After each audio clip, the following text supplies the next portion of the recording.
লুটপাটকারী সরকারের এখন আর বিদায় নেওয়া ছাড়া উপায় নেই বলে মন্তব্য করেছেন বিএনপি মহাসচিব মির্জা ফখরুল ইসলাম আলমগীর।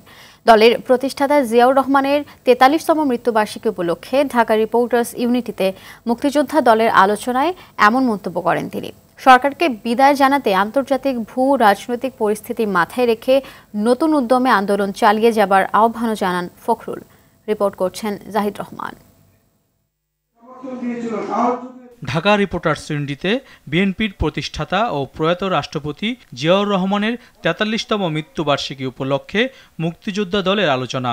এ সময় মির্জা ফখরুল ইসলাম আলমগীর বলেন, এক ব্যক্তির শাসন থেকে জনগণকে মুক্তি দিতে জিয়াউর রহমানের আদর্শ অনুসরণ করতে হবে। মানুষ সব বোঝে, জানে, আবার ওই একই পদ্ধতিতে একই উপায়ে একটা দলীয় শাসনকে ব্যক্তির শাসন চাপিয়ে দিচ্ছেন, সমস্ত নির্মমতা করে হাজার হাজার মানুষকে হত্যা করে নির্যাতন করে।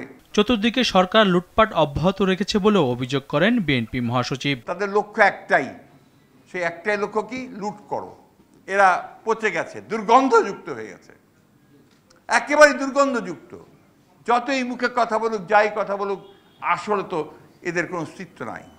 আওয়ামী লীগ সরকারের মাথার উপর আজরাইল ঘুরছে মন্তব্য করে তাদের সময় শেষ হয়ে এসেছে বলে দাবি করেন ফখরুল।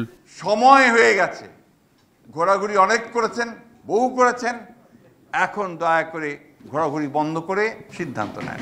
বিপদকে কাটিয়ে উঠেই আমাদেরকে কিন্তু সাহস করে রুখে দাঁড়াতে হবে। ঘূর্ণিঝড় রেমেলার আঘাতে হতাহতের প্রতি শোক ও সমবেদনা জানিয়ে গাজায় ইসরায়েলি হামলার তীব্র নিন্দা জানান বিএনপি মহাসচিব। তাদের সকলের আজকে ঐক্যবদ্ধ হয়ে। জাহিদ রহমান, RTV, ঢাকা।